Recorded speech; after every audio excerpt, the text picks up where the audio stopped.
பார்வதி ஆதி சொல்றத கேட்டுக்கிட்டு இப்படி எல்லாம் பண்ணிட்டு இருக்கான்னு நினைக்கிறேன். நீ பார்வதிக்கு கொஞ்சம் எடுத்து சொல்லி புரிய வை சுந்தரம். சரிங்கம்மா, நான் பார்வதிக்கு எடுத்து சொல்லி புரிய வைக்கிறேன். கம்பெனி தேர்தல்ல இருந்து பார்வதிய விலகிக்க சொல்றம்மா. பார்வதி இன்னும் கொஞ்ச நாள்ல இந்த வீட்டை விட்டு போகத்தான் போறா. எதுக்கு தேவையில்லாம இதெல்லாம்? நீ அவளுக்கு சொல்லி கொஞ்சம் புரிய வை சுந்தரம். சரிங்கம்மா, நான் பார்வதிக்கு எடுத்து சொல்லி புரிய வச்சு இந்த தேர்தல்ல இருந்து நான் விலகிக்க சொல்றேம்மா. சரி சுந்தரம், நீ கிளம்பு. சரிங்கம்மா.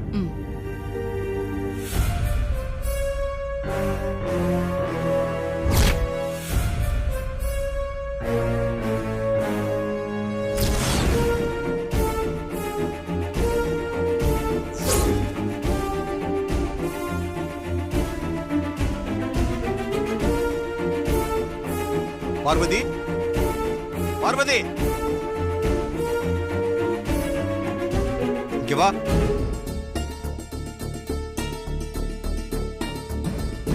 என்னப்பா? உன் மனசுல என்ன நினைச்சுக்கிட்டு நீ இப்படி எல்லாம் பண்ணிக்கிட்டு இருக்க? என்னப்பா சொல்றீங்க?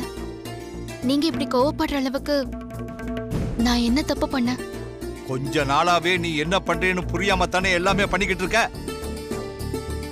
பெத்த அப்பனுக்கே தெரியாம கல்யாணம் பண்ணிக்கிட்டு, கழுத்துல இருக்கிற தாலிய வெளியில தெரியாம மறைச்சு வச்சுக்கிட்டு, எதுவுமே நடக்காத மாதிரி நடிச்சுக்கிட்டு இருந்த உனக்கு நீ பண்றது எதுவுமே தப்பா தெரியாதுதான். எப்போ உன் கழுத்துல தாலிய பார்த்தேனோ அதுக்கப்புறம் உன் விஷயத்துல இனிமே நான் தலையிடக்கூடாது, ஒதுங்கி போயிடலாம் தான் நான் நினைச்சேன். ஆனா நான் தெய்வமா மதிக்கிற அம்மாவுக்கு எதிரா நீ தேர்தல்ல நிக்கிற அளவுக்கு போயிட்டியோ, இதையெல்லாம் என்னால வேடிக்கை பார்த்துக்கிட்டு இருக்க முடியாது. நீயும் நானும் வாழ்ந்துகிட்டு இருக்கிற இந்த வாழ்க்கை அம்மா போட்ட பிச்சை. அதையெல்லாம் மறந்துட்டு நீ அம்மாவுக்கு எதிரா தேர்தல்ல நிக்கிறியே, இது உனக்கு தப்பா தெரியலையா? நானா விரும்பி தேர்தல்ல நிக்கலப்பா. பெரியய்யா தான் என்ன கட்டாயப்படுத்தி தேர்தல்ல நிக்க சொன்னாரு. பெரிய தம்பி சொன்னா நீ உடனே அம்மாவை எதிர்த்து நிப்பியா? அம்மாவை எதிர்த்து நிக்கிற அளவுக்கு உனக்கு தைரியம் வந்துருச்சா? அம்மாவுக்கு மித்ராவை பத்தின உண்மை தெரியாதுப்பா.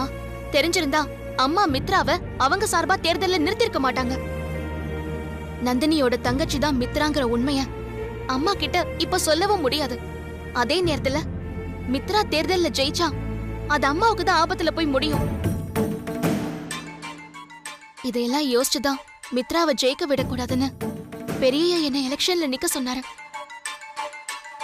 அம்மாவுக்கு நல்லது பண்ணணும் தான் நானும் தேர்தல்ல நிக்க சம்மதிச்சேன். நீ என்னதான் காரணம் சொன்னாலும் அம்மா தன்னோட சார்பா நிறுத்தி இருக்கிற மித்ரா அம்மாவை நீ எதிர்த்து நின்னா அது அம்மாவையே எதிர்த்து நிக்கிற மாதிரி தான். இதை என்னால ஏத்துக்க முடியாது.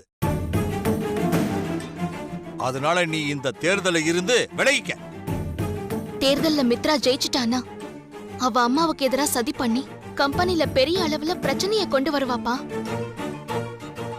அப்படியெல்லாம் நடக்காம தடுக்கிறதுக்காக தான் பெரியய்யா என்ன நிக்க வச்சிருக்காரு. இந்த சூழ்நிலையில என்னால எப்படி தேர்தல்ல இருந்து விலகிக்க முடியும்? கம்பெனில எந்த பிரச்சனை வந்தாலும் அதை அம்மா பாத்துக்குவாங்க. அவங்க சந்திக்காத பிரச்சனையா? அத பத்தி எல்லாம் நீ கவலைப்பட வேண்டாம். எலெக்ஷன்ல நீ அம்மாவுக்கு எதிரா நிக்கிறது எனக்கு பிடிக்கல. அம்மா போட்ட பிச்சையில வாழ்ந்துகிட்டு அம்மாவை எதிர்த்து நிக்கிறது அவங்களுக்கு செய்யற மிகப்பெரிய நம்பிக்கை துரோகமா நான் நினைக்கிறேன். ஏற்கனவே நீ அவங்களுக்கு செஞ்சிருக்கிற நம்பிக்கை துரோகம் போதாதா? தயவு செஞ்சு இந்த தேர்தல இருந்து நீ விலகிடு.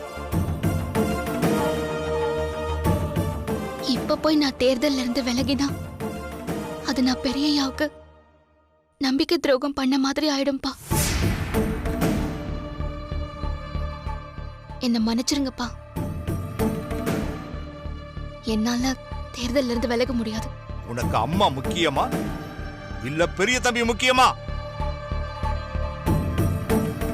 கல்யாணமான பொண்ணுக்கு முதல்ல அவ புருஷன் தான் முக்கியம். அதனால என் புருஷன் வார்த்தைய என்னால மீற முடியாதுப்பா. என்ன மன்னிச்சிருங்க.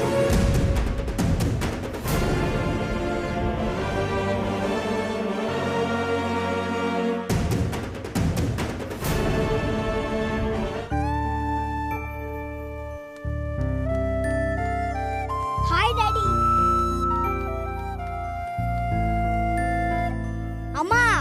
இருக்காருமா. என்னங்க வந்துட்டீங்களா? இவ்வளவு சீக்கிரம் குணமாயி நீங்க வருவீங்கன்னு எதிர்பார்க்கவே இல்ல.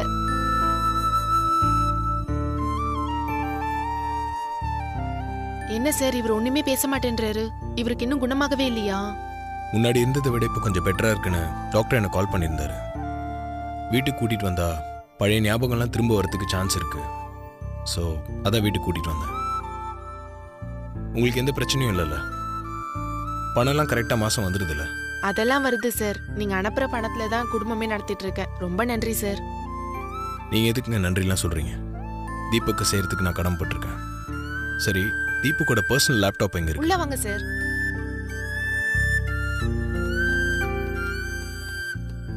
இதான் அவரோட லேப்டாப் சார். சரிங்க.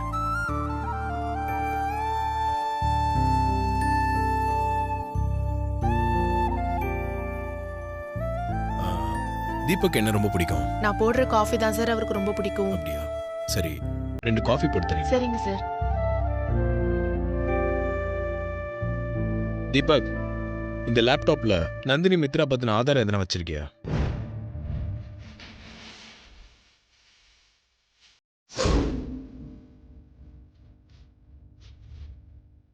தீபக், தீபக், இந்த லேப்டாப்போட பாஸ்வேர்ட் ஞாபகம் இருக்கா? கொஞ்சம் ஞாபகப்படுத்தி பாரு.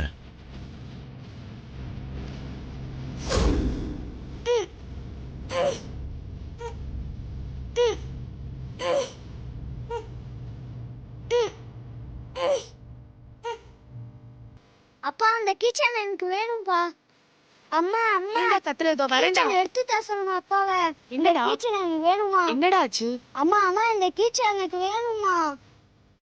அவர் இப்படிதாங்க இந்த கீச்சைனை முறைச்சு முறைச்சு பார்த்துட்டு இருப்பாரு. அந்த கீச்சைன்ல என்னதான் இருக்கோ. அவர் வீட்ல இருக்கும்போது கூட இந்த கீச்சைன் யாரையும் தொட விட மாட்டாரு.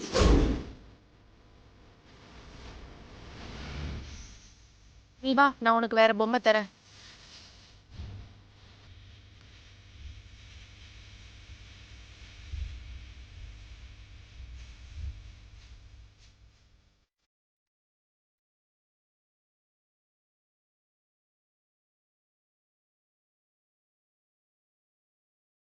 இந்த பென்ட்ரைவ்ல எதனா ஆதாரம் இருக்கு?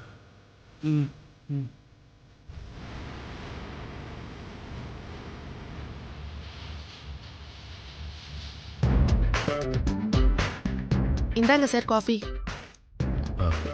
தீபக் ஒரு சேஞ்சாக இருக்கட்டும் தான் வீட்டுக்கு கூட்டிகிட்டு வந்தேன்.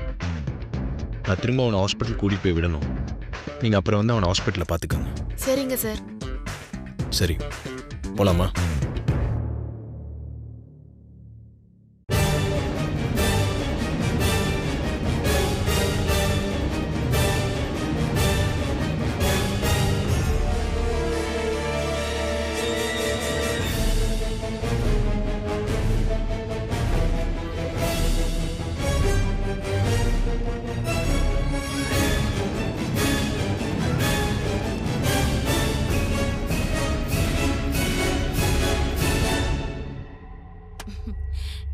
எப்ப வந்த சுந்தரம்? பார்வதிக்கு எடுத்து சொன்னியா? பார்வதி புரிஞ்சுக்கிட்டு தேர்தல்ல நிக்கலன்னு சொல்லிட்டாளா?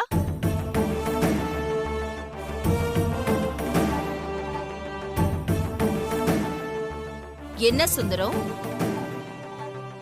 நீ தயங்கறத பார்த்தா பார்வதி நல்ல பதில் சொல்லல போல இருக்கே. அப்போ பார்வதி என்ன எதிர்த்து நிக்கிறதுல உறுதியா இருக்காளா? தேர்தல்ல இருந்து விலக மாட்டேன்னு சொல்லிட்டாளா? உங்களை எதிர்த்து நிக்கணும்னு பார்வதி ஆசைப்படலம்மா. அதுல அவளுக்கு விருப்பமும் இல்லம்மா. அப்போ பார்வதி எலெக்ஷன்ல நிக்க மாட்டேன்னு சொல்லிட்டாளா? கிளிப்பிள்ளைக்கு சொல்ற மாதிரி பார்வதி கிட்ட நான் எவ்வளவோ எடுத்து சொல்லிட்டம்மா. ஆனா பார்வதி என்னால பெரியய்யா வார்த்தையை மீற முடியாது, என்ன மன்னிச்சிடுங்க அப்பான்னு சொல்லிட்டாம்மா. எனக்கு என்ன பண்றதுன்னே தெரியல. நான் பார்வதி கிட்ட இந்த விஷயமா பேசக்கூடாதுன்னு நினைச்சேன். அவ பேச வச்சிடுவா போல இருக்கு. சரி சுந்தரம், நீ கிளம்பு. சரிங்கம்மா.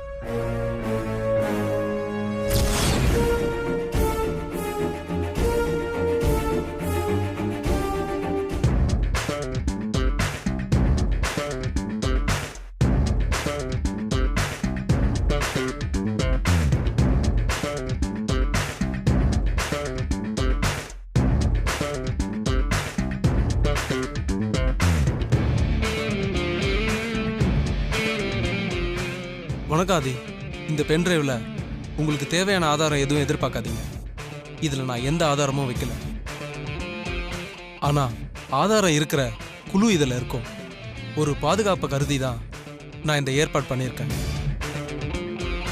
நம்ம முதல்ல மீட் பண்ணி காஃபி சாப்பிட்ட ஹோட்டல் உங்களுக்கு ஞாபகம் இருக்கும்னு நினைக்கிறேன். நீங்கள் அந்த ஹோட்டல் ரிசப்ஷன் போய் நீங்கள் ராஜசங்கரை மீட் பண்ணி ஜிந்தாவை பார்க்க சொல்லி தீபக் அமிச்சாருன்னு சொல்லுங்கள். அவர் உங்களுக்கு ஜிந்தாவை காட்டுவார். ஜிந்தா உங்களுக்கு தேவையான ஆதாரத்தை கொடுப்பார். ஒருவேளை இந்த பென்ட்ரைவ் நந்தினிக்கு கிடைச்சா நந்தினிக்கு ஆதாரம் எதுவும் கிடைக்கக்கூடாதுன்னு தான் இந்த ஏற்பாடு. தப்பாக நினச்சிக்காதீங்க.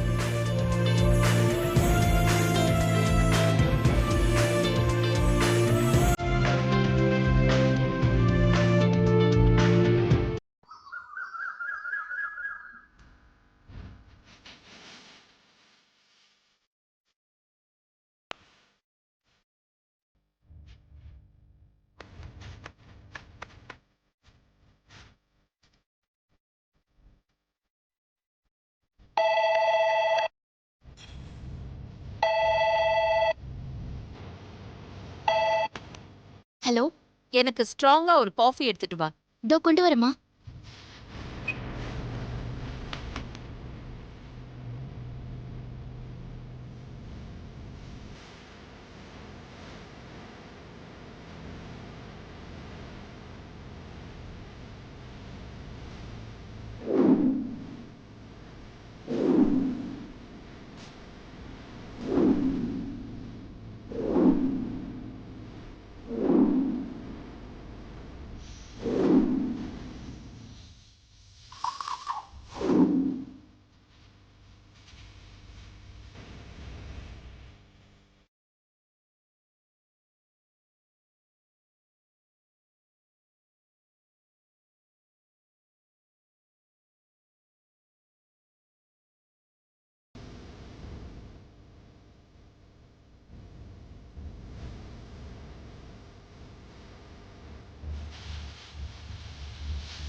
என்ன பார்வதி, எலெக்ஷன்ல நிக்க போற போல இருக்கு.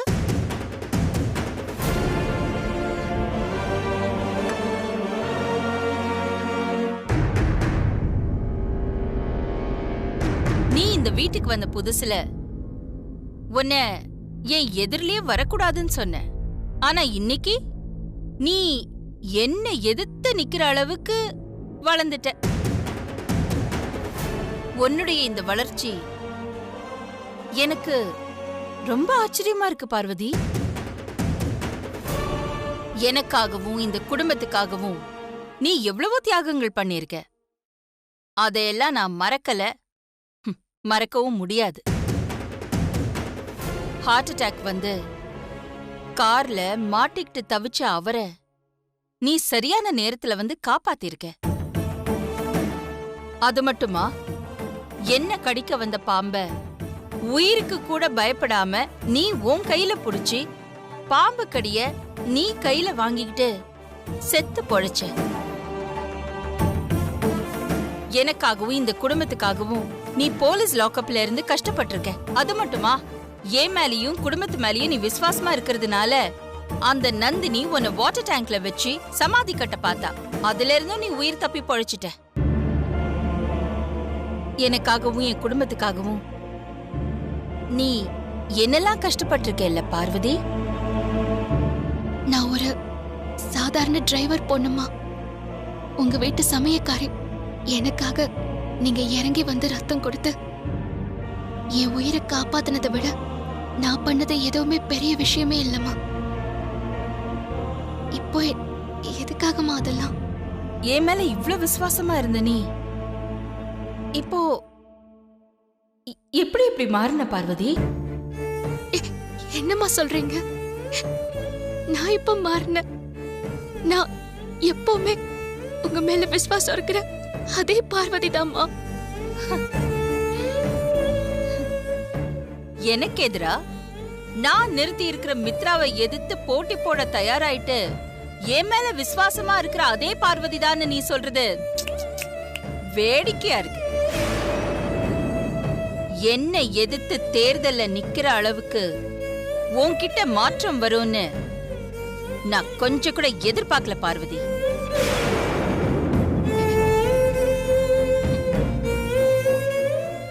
சராசரி பொண்ணுங்க கிட்ட இருக்கிற நகை புடவை ஆசை கூட உன்கிட்ட இல்லையேன்னு அப்போ உன்னை நினைச்சு நான் ரொம்ப ஆச்சரியப்பட்டிருக்கேன் பார்வதி.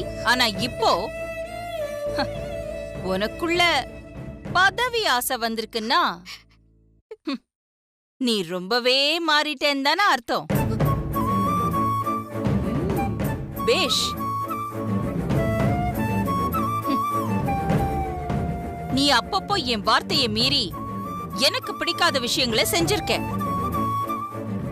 அப்போல்லாம் அதுல உன்னோட சுயநலம் இருக்காது, என்னோட நன்மைக்காதான் நீ அப்படி செஞ்சிருப்ப.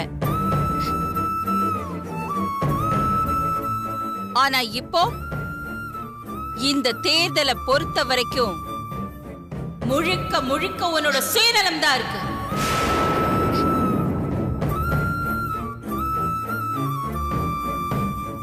இந்த எலெக்ஷன் மூலமா என்ன எதிர்க்க பிள்ளையார் சுழி போட்டிருக்கிற நீ பின்னால என்ன நிரந்தரமாவே எதிர்க்க ஆரம்பிச்சிருவேன்னு நினைக்கிறேன் பார்வதி. இப்படி பெரிய வார்த்தையெல்லாம் சொல்லாதீங்கம்மா. எப்பவும் உங்களுக்கு விசுவாசமா இருக்கிற அதே பார்வதி தான். இந்த உடம்புல உயிர் இருக்கிற வரைக்கும் நான் உங்ககிட்ட விசுவாசமா தான் இருப்பேன். ஒரு நாளும் எதிரியா மாற மாட்டேன். நான் தேர்தல்ல நிக்கிறது தான் உங்க மனசுல இப்படி ஒரு எண்ணம் உருவாக காரணம்னா அந்த தேர்தல்ல நான் நிக்கலம்மா.